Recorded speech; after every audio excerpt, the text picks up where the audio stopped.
જય માતાજી મિત્રો, મંત્રોની દુનિયા કલયુગમાં તમારું સ્વાગત છે મિત્રો આજે હું તમારા માટે લાવ્યો છું 10 મહાવિદ્યા, એમાંથી એક આપણી કાલી, જેનો પાવરફુલ એવો 21 અક્ષરનો મંત્ર, જેની સાધના કરવાથી તમે સર્વ સિદ્ધિ મેળવી શકો છો મિત્રો।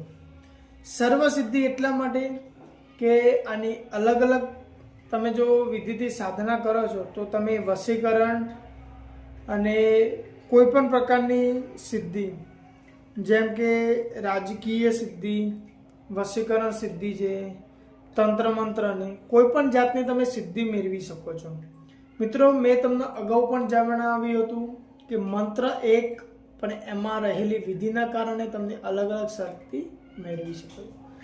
તો મિત્રો આજે હું તમને બતાવું એ પહેલાં મારી એક વિનંતી છે, જો મારી ચેનલ ઉપર તમે નવા હોય તો મારી ચેનલને સબસ્ક્રાઈબ કરી લેજો મિત્રો, અને જો વિડીયો પસંદ આવે તો લાઈક પણ કરી લેજો મિત્રો।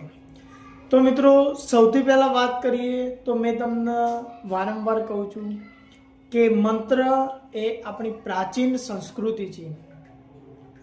અત્યારે કલયુગના જમાનામાં જોઈએ તો આપણા જે પુરાણો મંત્ર છે એ આપણે ભૂલી ચૂક્યા છીએ, પણ ખરેખર મંત્રમાં એવી અદ્ભુત શક્તિ રહેલી છે મિત્રો, જે આપણે અપનાવવી જોઈએ। હું તમને એવું નથી કહેતો કે તમે મંત્રની સિદ્ધિ કરી, સાધના કરી અને ભુવાજી બનો કે એવું કોઈ કાર્ય કરો, પણ મંત્ર એ આપણા જીવન માટે જરૂરી છે। જે ધાર્મિક અને આધ્યાત્મિક રીતે આપણે જોડાયેલા છીએ એના માટે મિત્રો મંત્ર જરૂરી છે। તો આજે હું તમને એવો જ મહાકાલીનો મંત્ર મિત્રો જણાવવાનો છું, જે કાલી આપણી 10 મહાવિદ્યા છે એમાંની એક કાલી, એનો મંત્ર।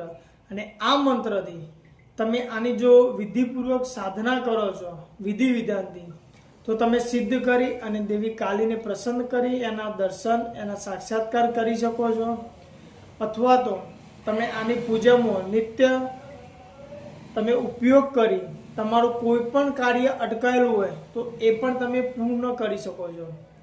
તો જોઈએ મિત્રો, મંત્ર આ પ્રમાણે છે: ઓમ હીમ હીમ ઉમ ઉમ ક્રીમ ક્રીમ ક્રીમ દક્ષિણ કાલિકે ક્રીમ ક્રીમ ક્રીમ હુમ હુમ હીમ હીમ। મિત્રો મંત્ર આટલો છે, આ 21 અક્ષરનો મંત્ર છે મિત્રો। મંત્ર હું તમને ફરી જણાવું: ઓમ હીમ હીમ હુમ હુમ ક્રીમ ક્રીમ ક્રીમ દક્ષિણ કાલિકે ક્રીમ ક્રીમ હુમ હુમ હીમ હીમ। તો મિત્રો આ 21 અક્ષરનો મંત્ર એ આપણી દક્ષિણ કાલિકે એટલે કે કાલી માતાનો મંત્ર ગણવામાં આવે છે, જેનો તમે સાધના માટે પણ ઉપયોગ કરી શકો છો અને એની પૂજા કરવા માટે પણ ઉપયોગ કરી શકો છો મિત્રો।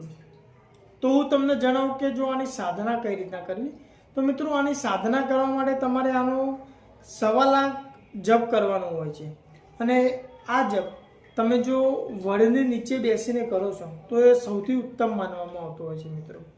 અને બીજું, જો તમે આના કોઈ પણ સ્મશાન ઘાટમાં જઈ અને આની સૌની સામે સાધના કરો છો અને પશુનું રક્તથી માં કાલીનું તમે તર્પણ કરાવો છો તો તમને સર્વ સિદ્ધિ પ્રાપ્ત થાય છે। એટલે કે તમને વશીકરણ, તાંત્રિક, યાંત્રિક સર્વ પ્રકારની તમને કાલી સિદ્ધિ પ્રાપ્ત થતી હોય છે, માં કાલીની સિદ્ધિ તમને પ્રાપ્ત થતી હોય છે, પણ એ તમારે સ્મશાનની અંદર જઈને કરવાનું હોય છે, અને પશુનું રક્તનું એટલે કે બલિદાનથી તમારે એનું તર્પણ કરવાનું હોય છે। અને આ ટોટલ પહેલા દિવસથી શરૂ કરી અને ટોટલ 41 દિવસ સુધી કરવાનું છે, અને 41 દિવસની અંદર તમારે 1.25 લાખ જપ પૂર્ણ કરવાના છે મિત્રો।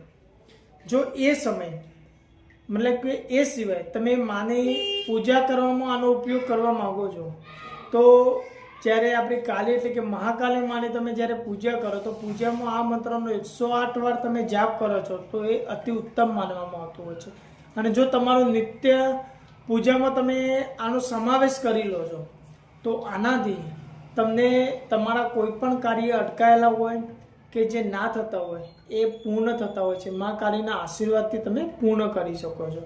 અને એ સિવાય મિત્રો જો આ મંત્રની તમે માની લો કે તમારે વશીકરણ માટે ઉપયોગ કરવું છે તો વડના જે ઝાડ હોય છે એની નીચે બેસી અને તમારે આની પૂજા એટલે કે જપ કરવાના હોય છે. અને આ જપની વખતે તમારે લાલ પુષ્પ જે હોય છે એ હોમ કરવાનું હોય છે. એનાથી તમને ખાલી વશીકરણની સિદ્ધિ પ્રાપ્ત થતી હોય છે. પણ જો તમે ગુગર લોબન આ બંનેનો ધૂપ, લાલ ફૂલ, બીલીપત્ર અને આ સંપૂર્ણ તમે મિક્સ કરી અને તમે હોમ કરો છો અને સાથે મંત્ર જાપ કરો છો અને એ જ સમય દરમિયાન ભેંસ વગેરે અન્ય કોઈ પશુનું, જો ભેંસનું હોય તો બેસ્ટ રહે, અન્ય કોઈ પશુનું તમે રક્તથી કાલિકાનું તર્પણ કરો છો તો તમને સર્વ સિદ્ધિ પ્રાપ્ત થતી હોય છે. અને એક સારું એવું ફળદાયી તમારું કાર્ય થતું હોય છે કે માં કાલી તમને દર્શન આપતી હોય છે, જેના કારણે તમારા અટકાયેલા કામ થતા હોય છે. અને એ સમય દરમિયાન મિત્રો જો તમે સાચા મનથી માની ભક્તિ કરો અથવા તો સાધના કરો છો તો માં સાક્ષાત્કાર થઈ તમારી સાથે વાતો પણ કરે છે. અને એનાથી તમે તમારો દરેક મુશ્કેલી તો દૂર કરી શકો છો, સાથે જ બીજા અન્ય લોકોની પણ તમે મુશ્કેલી દૂર કરી શકો છો. એટલે એવું કહી શકાય ટૂંકમાં કે તમારું એક પવિત્ર સ્થાન જેમ કે જીવન જીવવું એક સફળ તમે બનાવી શકો છો. જેમ આપણા પુરાણોમાં કેટલાય ઋષિ મુનિએ પોતાનું ભક્તિ ભાવથી પોતાનું નામ ઉજ્જવળ કરેલું છે કે કોઈના કોઈ દેવ સાથે જોડાયેલા છે અને એમનું નામ આજે પણ યાદ કરવામાં આવે છે. એમ તમે પણ જો સાચી ભક્તિ કરો છો તો તમારું નામ પણ વર્ષો વર્ષ સુધી જીવિત રહેતું હોય છે મિત્રો. તો આ મિત્રો આજે આપણે મહાવિદ્યાની પહેલી જે મેં તમને કાલી માતા કહ્યું એના વિશેનો મેં તમને મંત્ર આપ્યો. તો આ મંત્રનો સદુપયોગ કરી અને તમે કોઈ પણ કાર્ય કરી શકો છો. તો મિત્રો આવી અવનવી માહિતી તમને મારી ચેનલ પર મળતી રહેશે, પણ એ માટે મારી એક રિક્વેસ્ટ છે કે મારી ચેનલને સબસ્ક્રાઈબ કરી લેજો મિત્રો અને મારો વિડીયોને લાઈક જરૂર કરજો. અને જો મારી માહિતીમાં કંઈ પણ તમને એવું ડાઉટફુલ કે ખોટું નિર્દેશ થયો હોય તો મને કોમેન્ટમાં જરૂર જણાવજો મિત્રો. અને હા, બીજી એક ખાસ વસ્તુ જણાવું કે તમને જે મંત્ર આપવામાં આવે છે, જે સાધના વિધિ આપવામાં આવે છે એને 100% સાચી અને એને ચકાસણી કર્યા પછી જ તમને માહિતી આપવામાં આવે છે. તો એ બાબત તમે નિશ્ચિત રહી શકો છો. જો તમને સાધના વિધિમાં કોઈ પણ અડચણ પડે તો તમે મને કોમેન્ટમાં જણાવી શકો છો મિત્રો. તો મિત્રો આજે બસ આટલું જ. જય માતાજી, જય મહાકાલી મિત્રો.